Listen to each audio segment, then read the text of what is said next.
तो आज के इस गहन विश्लेषण में हम लोग एक ऐसे विषय पर चर्चा करने वाले हैं जो सीधे हमारे इतिहास से जुड़ा है। मेरा मतलब है भारतीय स्वतंत्रता संग्राम। हाँ, 1857 से लेकर 1947 तक का वो लंबा और काफी जटिल कालखंड। बिल्कुल, और जिसने दुनिया के सबसे बड़े साम्राज्यों में से एक को पूरी तरह उखाड़ फेंका था। अब देखिए, इस विषय को आज हमने समझने के लिए अपने सामने दो बहुत ही अलग अलग तरह के स्रोत रखे हैं। और ये दोनों स्रोत एक दूसरे से बिल्कुल अलग अप्रोच लेते हैं। सही कहा। एक तरफ हमारे पास ऐतिहासिक तथ्यों और तारीखों का एक बहुत ही ठोस और परीक्षा पर केंद्रित दस्तावेज है, पूरा फैक्चुअल। और दूसरी तरफ एक स्मारक अकेडमी शैली का बड़ा ही अनोखा और मजेदार ट्रांसक्रिप्ट है। ये स्रोत इतिहास को याद रखने के लिए कुछ मेमोनिक्स यानी काफी दिलचस्प और कभी-कभी थोड़ी हास्यास्पद ट्रिक्स का इस्तेमाल करता है। चर्चा का मुख्य उद्देश्य आज यही है कि जो लोग हमें सुन रहे हैं उन्हें इस बोझ से थोड़ा बचाया जाए, यानी रटने वाली जो पारंपरिक शैली है उससे बाहर निकलकर। सही कहा, उससे बाहर निकलकर ये देखना कि दिमाग में छप जाने वाली इन ट्रिक्स के जरिए न सिर्फ तारीखों को बल्कि उनके पीछे जो बड़े ऐतिहासिक कारण और व्यवस्थाएं थीं उन्हें कैसे डिकोड किया जा सकता है। तो चलिए इसी ढांचे को डिकोड करने की शुरुआत करते हैं 1857 और 1885 से।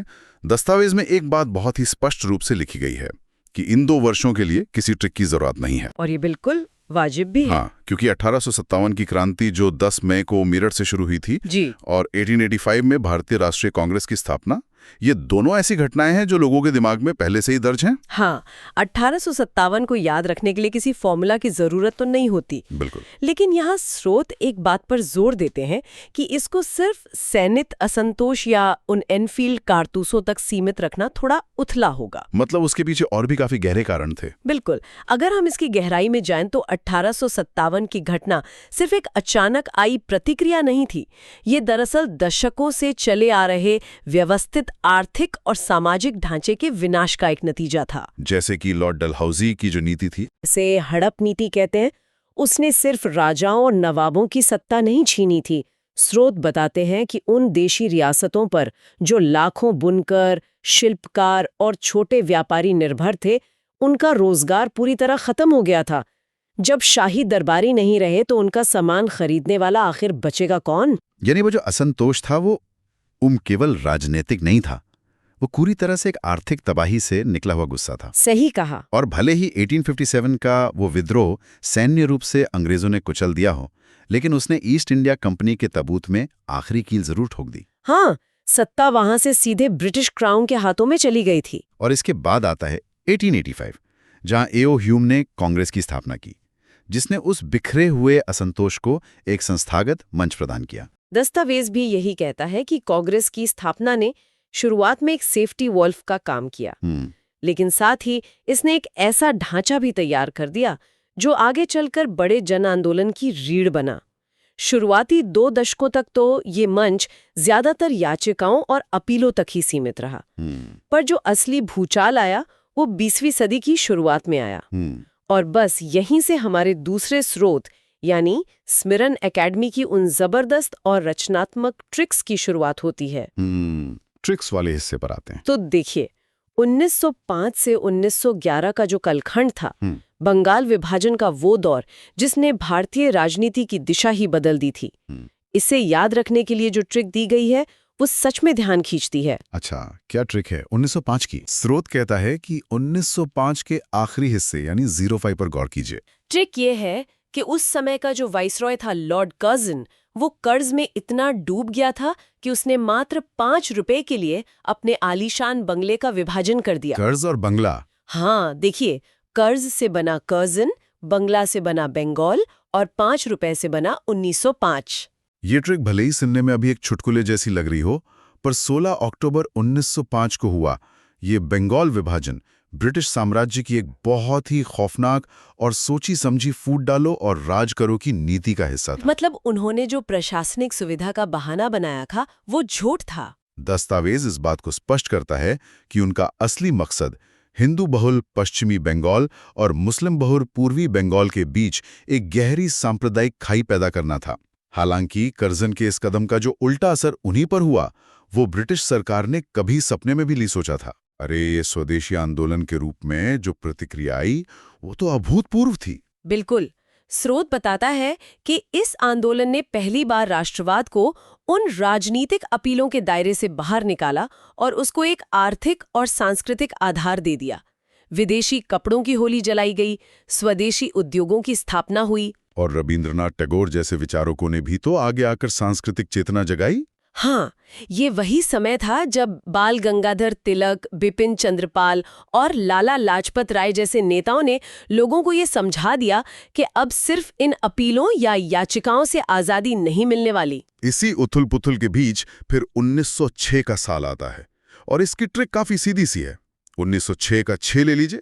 हिंदी में 6 का मतलब हम कह सकते हैं अच्छा। 6 यानी अच्छा। हाँ, 1906 में मुस्लिम लीग की स्थापना हुई थी और ट्रिक कहती है कि जो चीज लीगल है यानी लीग है वो अच्छी है, तो लीगल से लीग और अच्छी से 6 यानी 1906। अब याद रखने के लिहाज से ये अच्छा शब्द शायद सुनने वालों के काम आ जाए, लेकिन ऐतिहासिक नजरिए से स्रोत बताते हैं कि ये ब्रिटिश कूटनीति की एक बहुत बड़ी सफलता थी। कैसे? क्योंकि कर्जन ने बंगाल विभाजन के जरिए जो सांप्रदायिक बीज बोया था ना, वो 30 दिसंबर 1906 को ढाका में ऑल इंडिया मुस्लिम लीग की स्थापना के रूप में फलीभूत हुआ। इसका घोषित उद्देश्य तो मुसलमानों के अधिकारों की रक्षा करना था, पर परोक्ष रूप से ये राष्ट्रीय आंदोलन को कमजोर करने का एक हथियार बन गया। और ये कमजोरी अगले ही साल यानी 1907 पर तो खुलकर सबके सामने आई गई थी। 1907 की ट्रिक बिना हमारे रोजमर्रा के मनोविज्ञान पर आधारित है। 7 यानी 1907 का 7। जब कोई साथ नहीं होता तो क्या होता है? विभाजन होता है। कांग्रेस के साथ कोई नहीं था, इसलिए उसका विभाजन हो गया और इसी इतिहास में हम सूरत विभाजन के नाम से जानते हैं। शब्दों का ये जो खेल है ना, ये उस समय के वैचारिक संघर्ष को काफी सटीकता से पकड़ता है। दस्तावेज ध्यान दिलाते हैं कि स्वदेशी आंदोलन को बंगाल से बाहर ले जाने को लेकर और विरोध के तरीकों को लेकर कांग्रेस के नरम दल और गरम दल के बीच मतभेद काफी गहरे हो चुके थे। और फिर रासबिहारी घोष की अध्यक्षता में सूरत में वो अलग हो गए। हाँ, जब सूरत अधिवेशन में ये साथ छूटा तो राष्ट्रीय आंदोलन को वाकई एक बड़ा झटका लगा। आंदोलन कुछ समय के लिए दिशाहीन सा हो गया था। इसी दिशाहीनता के बीच युवा वर्ग का धैर्य भी अब जवाब देने लगा था और यही चीज हमें 1908 की घटना में दिखती है। अब 1908 को याद रखने की ट्रिक स्रोत ने थोड़ी दफ्तरी माहौल वाली बनाई है। दफ्तरी माहौल? वो कैसे? देखिए, 8 यानी 8 घंटे। 8 घंटे लगातार काम करने के बाद भी जब बॉस शक करता है तो एम्प्लॉय परेशान होकर कहता है, खुदा की कसम, राम की कसम, बॉस मैं 8 घंटे काम करता हूं। अच्छा, तो यहाँ पे खुदा की कसम, राम की कसम, बॉस से बना खुदीराम बॉस और 8 घंटे से 1908। देखिए, इस ट्रिक का जो हल्कापन है और उस घटना की जो गंभीरता है, उसके बीच का विरोधाभास बहुत गहरा है। बिल्कुल 18 साल का लड़का था वो। हाँ, सूरत विभाजन के बाद जब राजनीतिक शून्यता आई थी, तब युवाओं ने क्रांतिकारी आतंकवाद का रास्ता चुना। स्रोत में लिखा है कि 11 अगस्त 1908 को मुजफ्फरपुर के जज किंग्सफोर्ड की हत्या की साजिश में खुदीराम बोस को फांसी दी गई। महज 18 साल के एक युवा का फांसी के फंदे पर झूल जाना पूरे देश के युवाओं के लिए एक इमोशनल ट्रिगर बन गया था। ये दिखाता है कि जब संस्थागत विरोध नाकाम होता है तो समाज का एक वर्ग रैडिकल तरीकों की तरफ मुड़ने लगता है। सही का। और इस जन दबाव का सीधा असर हमें 1911 में साफ दिखाई देता है। हाँ, 1911 के लिए स्रोत में कहा गया है कि 1905 में तो 5 रुपए के लिए बंगला बिकता था, पर 1911 में लोगों ने 1-1 रुपया जोड़ा, 1 और 1 मिलकर हुए 11। इस तरह 1-1 रुपया जोड़कर उस बंगाले का विभाजन रद्द करवाया गया। लेकिन भैया ये काम बहुत हार्ड था। और हार्ड से बना लॉर्ड हार्डिंग। जी हाँ, हार्ड से लॉर्ड हार्डिंग। असल में ये जो हार्ड काम था ना, ये स्वदेशी आंदोलन और लगातार बढ़ते हुए क्रांतिकारी कदमों का ही नतीजा था। वाइसरॉय लॉर्ड हार्डिंग के समय ब्रिटिश सरकार को बंगाल विभाजन रद्द करने की घोषणा करनी पड़ी, पर स्रोत इस बात पर जोर देते हैं कि ये केवल एक भौगोलिक सुधार था, क्योंकि लोगों के दिलों में तो लकीर खींच चुकी थी ना। बिल्कुल, दिलों में जो सांप्रदायिक लकीर खींच दी गई थी वो 1947 के आखिरी विभाजन तक लगातार गहरी ही होती चली गई। इसके बाद भारतीय इतिहास बिल्कुल एक नए युग में प्रवेश करता है। ये वो दौर था जब गांधी जी का आगमन हुआ। वैसे 1914 में प्रथम विश्व युद्ध की शुरुआत तो हो चुकी थी, लेकिन 1915 को लेकर जो निमोनिक स्मरण एकेडमी वाले स्रोत में दिया गया है ना, वो थोड़ा ज्यादा ही कल्पनाशील है। ट्रिक क्या कहती है? ट्रिक कहती है कि जब गांधी जी साउथ अफ्रीका से लौटे तो अपने साथ अफ्रीका के जंगलों से 15 बंदर लाए थे। तो 15 बंदर से 1915, लेकिन रास्ते में बंदर भाग गए और सिर्फ 3 ही बचे, वही वाले बुरा मत देखो, बुरा मत सुनो, बुरा मत बोलो। देखिए, ये कल्पना भले ही कितनी भी विचित्र क्यों ना लगे, पर दस्तावेज बताते हैं कि 9 जनवरी 1915 की वो तारीख भारतीय इतिहास का सबसे बड़ा टर्निंग पॉइंट थी। क्योंकि गांधी जी लौट आए थे। सिर्फ इसलिए नहीं कि वो लौटे थे, बल्कि इसलिए क्योंकि गांधी जी साउथ अफ्रीका में सिर्फ वकालत नहीं कर रहे थे, वो वहां सत्याग्रह और अहिंसक प्रतिरोध की एक पूरी नई तकनीक इजाद कर रहे थे। एक नया सिस्टम बना रहे थे। हाँ, जब वो भारत लौटे तो वो अपने साथ केवल विचार नहीं लाए थे, बल्कि जन आंदोलन का एक टेस्ट किया हुआ सॉफ्टवेयर लेकर आए थे। आज इस दिन को जो हम प्रवासी भारतीय दिवस के रूप में मनाते हैं, वो उसी ऐतिहासिक वापसी का सम्मान है। और उनके आने के तुरंत बाद 1916 में राजनीतिक गतिविधियां फिर से तेज हो गई थी। 916 की ट्रिक है कि एक 16 साल के लड़के को 100 रुपए दिए गए और उसे होम रूल यानी घर का नियम समझाया गया। कहा गया कि घर से निकलो और लाखों का व्यापार करो। तो इससे क्या बनता है? 16 से 1916, होम रूल से होम रूल लीग और लाखों से लखनऊ समझौता। इस एक लाइन में उस साल की 2 सबसे बड़ी उपलब्धियां शामिल कर दी गई हैं।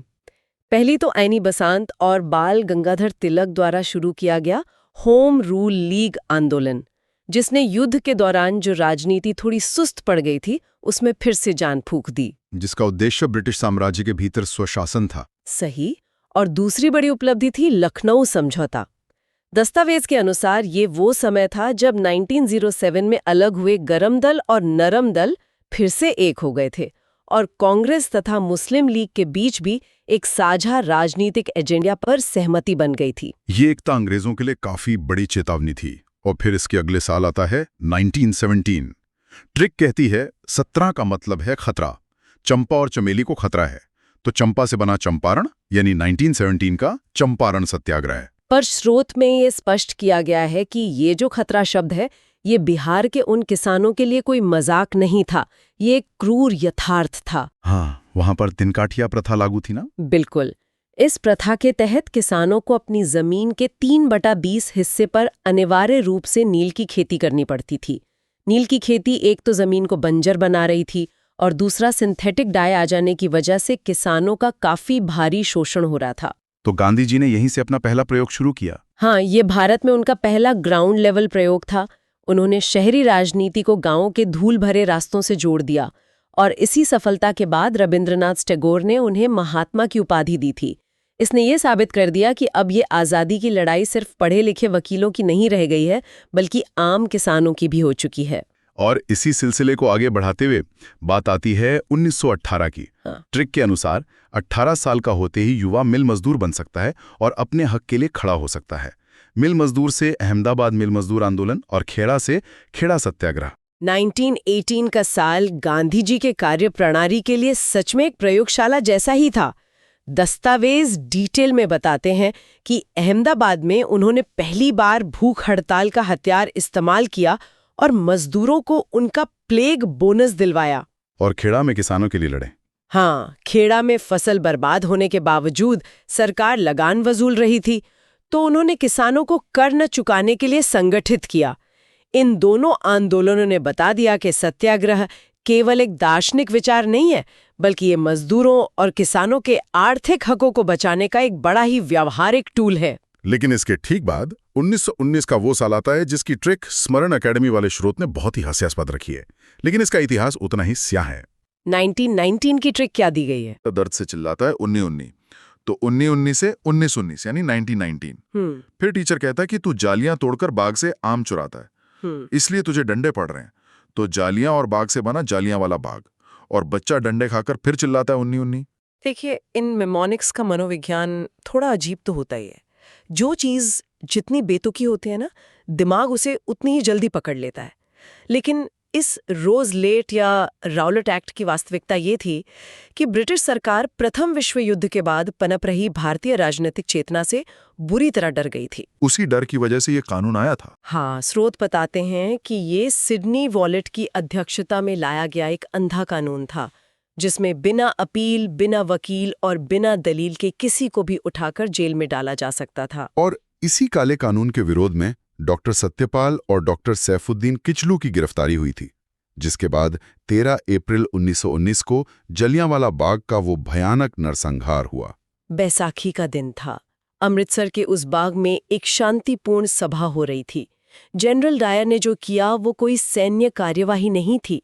दस्तावेज कहते हैं कि वो एक साम्राज्य के अहंकार और क्रूरता का नंगा प्रदर्शन था। उन्होंने तो बाहर निकलने का एकमात्र रास्ता भी बंद करवा दिया था। बिल्कुल, एकमात्र निकास द्वार बंद करके निहत्थी भीड़ पर तब तक गोलियां चलाई गई जब तक कि फौज के कारतूस खत्म नहीं हो गए। और आप देखिए, आधिकारिक आंकड़ों ने बेशर्मी से मौतों की संख्या मात्र 379 यानी 379 बताई, जबकि असलियत में करीब 1500 मासूमों ने अपनी जान गंवाई थी। ये इतनी बड़ी ट्रेजेडी थी जिसने सब बदल दिया। हाँ, इस एक घटना ने ब्रिटिश न्याय प्रणाली के खोखलेपन को पूरी तरह से उजागर कर दिया और भारत के लोगों के दिल में साम्राज्य के प्रति अगर थोड़ी बहुत वफादारी बची भी थी तो वह हमेशा के लिए खत्म हो गई। ये वाकई एक ऐसा मोड़ था जिसने 1920 से लेकर 1947 तक के कालखंड को एक बिल्कुल ही नई दिशा दी थी। दस्तावेज देखने पर पता चलता है कि 1920 के बाद जो आंदोलन हुए उनका पैमाना इतना विशाल था कि उन्हें याद रखने के लिए ऐसी किसी खास ट्रिक की जरूरत नहीं समझी गई। वो घटनाएं खुद ही इतनी बड़ी थीं कि इतिहास के पन्नों पर हमेशा के लिए छप गई। 1920 का असहयोग आंदोलन यानी नॉन कोऑपरेशन मूवमेंट इसी का एक नतीजा था, जिसमें जलियांवाला बाग के घाव और खिलाफत के मुद्दे ने मिलकर आग लगा दी। सही कहा। स्रोत बताते हैं कि इन दोनों मुद्दों ने मिलकर एक ऐसा बारूद तैयार कर दिया था जिसे बस एक चिंगारी चाहिए थी। गांधी जी ने असहयोग आंदोलन का आह्वान किया और ये कोई साधारण विरोध नहीं था। ये ब्रिटिश सत्ता की वैधता को ही खारिज कर देने वाला कदम था। सरकार की दी गई उपाधियां लौटा दी गईं। अदालतों, स्कूलों और विदेशी सामानों का पूरी तरह बहिष्कार किया गया। पहली बार आम भारतीय के अंदर से अंग्रेजों का खौफ निकल चुका था। हालांकि 1922 में चोरी चौरा की हिंसक घटना के बाद गांधी जी ने जब ये आंदोलन वापस लिया तो कई युवा नेता काफी निराश भी हुए। लेकिन तब तक जनता को अपनी औकात और अपनी ताकत का एहसास हो चुका था। जहां किसानों ने सरकार के खिलाफ 20-30% लगान वृद्धि पर मोर्चा खोल दिया था। बारदोली का महत्व सिर्फ लगान माफी तक सीमित नहीं है। दस्तावेज इसे वल्लभ भाई पटेल के संगठनात्मक कौशल का सबसे बेहतरीन उदाहरण मानते हैं। उन्होंने पूरे इलाके को छावनियों में बांट दिया था ना? हाँ, उन्होंने एक ऐसा सूचना तंत्र विकसित किया जिसे ब्रिटिश प्रशासन भी भेद नहीं पाया। और जब आखिरकार सरकार को हार मानकर वो लगान वृद्धि वापस लेनी पड़ी, तभी वहां की महिलाओं ने उन्हें सरदार की उपाधि दी थी। ये दर्शाता है कि कैसे स्थानीय मुद्दे एक राष्ट्रीय स्तर के नेता का निर्माण कर रहे थे। और इसके बाद 1930 से 1934 के बीच का वो दौर आया जब सविनय अवज्ञा आंदोलन शुरू हुआ, सिविल डिसोबीडियंस मूवमेंट, जिसे हम डांडी मार्च या नमक सत्याग्रह के रूप में याद करते हैं। अगर जनसंचार और प्रतीकवाद की बात की जाए तो स्रोतों के अनुसार नमक मार्च एक मास्टर स्ट्रोक था। नमक ही क्यों चुना उन्होंने? क्योंकि ब्रिटिश सरकार ने नमक जैसे बुनियादी संसाधन पर एकाधिकार कर रखा था और उस पर टैक्स लगा दिया था। नमक एक ऐसी चीज थी जो समाज के सबसे अमीर व्यक्ति से लेकर सबसे गरीब किसान की रोजमर्रा की जरूरत थी। गांधी जी ने 24 दिन की यात्रा की और डांडी के तट पर मुट्ठी भर नमक उठाया। ये सिर्फ एक कानून तोड़ना तो नहीं था? बिल्कुल नहीं, ये सीधे ब्रिटिश साम्राज्य के सीने पर मुक्का मारने जैसा था। इसने पूरी दुनिया के मीडिया का ध्यान भारत की तरफ खींचा और हमारे स्वतंत्रता संग्राम को एक अंतर्राष्ट्रीय मुद्दा बना दिया। और इस पूरे संघर्ष का जो चरमोत्कर्ष था वो 1942 में देखने को मिला। 8 अगस्त 1942 को बॉम्बे के ग्वालियर टैंक मैदान से उठा वो नारा जिसने अंग्रेजी हुकूमत को बोरिया बिस्तर समेटने का आखिरी अल्टीमेटम दे दिया। भारत छोड़ो आंदोलन यानी क्विट इंडिया मूवमेंट। दस्तावेज इस बात पर जोर देते हैं कि 1942 का वो समय नाजुक बहुत था। दूसरा विश्व युद्ध चल रहा था, जापानी सेनाएं भारत की सीमाओं तक पहुंचने वाली थी और क्रिप्स मिशन पूरी तरह फेल हो चुका था, जिसने ये बता दिया था कि अंग्रेज अभी भी सत्ता हस्तांतरण के मूड में नहीं है। तभी तो गांधी जी ने करो या मरो का नारा दिया। हाँ, डू और डाई का ये नारा एक अंतिम शंखनाद था। पर हैरानी की बात यह है कि 9 अगस्त की सुबह तक सरकार ने कांग्रेस की पूरी वर्किंग कमेटी और तमाम बड़े नेताओं को गिरफ्तार कर लिया था। लेकिन तब तक ना शायद आम जनता को नेतृत्व की जरूरत ही नहीं बची थी। जनता खुद ही अपना नेता बन चुकी थी। सही कहा आपने। यह आंदोलन पूरी तरह से स्वतः स्फूर्त था। देश भर में हड़तालें हुई, रेलवे लाइन उखाड़ दी गई, संचार व्यवस्था ठप कर दी गई। बलिया, मिदनापुर और सतारा जैसी जगहों पर तो जनता ने अपनी समानांतर सरकारें तक स्थापित कर लीं। और इसको दबाने के लिए अंग्रेजों ने भी पूरी ताकत लगा दी। अंग्रेजी हुकूमत ने सेना और पुलिस का क्रूरतम इस्तेमाल किया, जिसमें हजारों लोग मारे गए। लेकिन इस आंदोलन की जो प्रचंडता थी, उसने लंदन में बैठे हुक्मरानों को ये समझा दिया कि अब वो भारत पर अपनी मर्जी से तो शासन नहीं कर सकते। और इसी उथल-पुथल ने अंततः 1947 की आज़ादी का रास्ता साफ कर दिया। तो देखिए, 1857 की नींव से लेकर 1942 के इस निर्णायक तूफान तक का ये सफर सच में इतिहास के सबसे जटिल और प्रेरणादायक अध्यायों में से एक है। और जैसा कि हमने इस विश्लेषण की शुरुआत में तय किया था, इन भारी भरकम तथ्यों को समेटने के लिए स्मरण एकेडमी ने एक सुपर ट्रिक या कहें कि एक झटपट टाइमलाइन तैयार की है। एक ऐसी टाइमलाइन जो इस पूरे सफर को एक ही लाइन में पिरो देती है। क्या है वो टाइमलाइन? वो है 1857, उसके बाद स्वदेशी, फिर होम रूल, फिर चंपारण, फिर राउलेट, फिर असहयोग, फिर सविनय और आखिर में भारत छोड़ो। इसे बस एक फ्लो में दोहराना है। 1857, स्वदेशी, होम रूल, चंपारण, राउलेट, असहयोग, सविनय, भारत छोड़ो। ये क्लाइन और आज इस चर्चा में हमने जो भी अजीबोगरीब ट्रिक्स शामिल की हैं, वो इस इन्फॉर्मेशन एज में हमारे दिमाग के काम करने के तरीके पर काफी कुछ कहती हैं। वो कैसे? जब जानकारी का एक सैलाब आता है तो मानव मस्तिष्क चीजों को छांटने और उन्हें किसी जानी पहचानी थोड़ी हास्यास्पद तस्वीर के साथ जोड़ने की कोशिश करता है। लेकिन स्रोत के अनुसार ये ट्रिक्स इतिहास का विकल्प नहीं है, बल्कि उस तक पहुंचने का बस एक दरवाजा है। सही बात है। ये एक शॉर्टकट है ताकि हम उन घटनाओं के क्रम को याद रख सकें और फिर आराम से उनके पीछे की जो गहरी राजनीतिक और सामाजिक परतें हैं उनको खोल सकें। हालांकि इन दोनों स्रोतों को एक साथ रखकर देखने के बाद एक बहुत ही स्वाभाविक सा और थोड़ा गहरा विचार मन में जरूर आता है। कैसा विचार? आज जलियांवाला बाग के नरसंहार जैसी ट्रेजेडी या 18 साल के खुदीराम बोस की फांसी जैसी खौफनाक घटनाओं को याद रखने के लिए हमने काफी हास्यास्पद ट्रिक्स का इस्तेमाल किया, जैसे वो 1919 चिल्लाते हुए डंडे खाना या 8 घंटे काम करने वाला बॉस। तो ये सोचना जरूरी हो जाता है कि जब हम पीढ़ियों के उस भयानक दर्द, आघात और खून से सने इतिहास को महज एक चुटकुले या याद रखने की आसान सी ट्रिक में बदल देते हैं, तो क्या हम अनजाने में ही सही उन घटनाओं की संवेदनशीलता से दूर नहीं हो जाते? ये सच में एक बहुत बड़ा सवाल है। क्या चीजों को इतनी आसानी से याद रखने की एक कीमत हमारी मानवीय संवेदनाओं में आई कमी के रूप में चुकानी पड़ रही है? इस पर हम सबको थोड़ा ठहर कर सोचना चाहिए। और इस गहरे सवाल के साथ जो लोग हमें सुन रहे हैं, उनके लिए सोचना जरूरी है। आज के इस गहन विश्लेषण को हम यहीं विराम देते हैं। इसे सुनने और इस चर्चा का हिस्सा बनने के लिए बहुत बहुत धन्यवाद।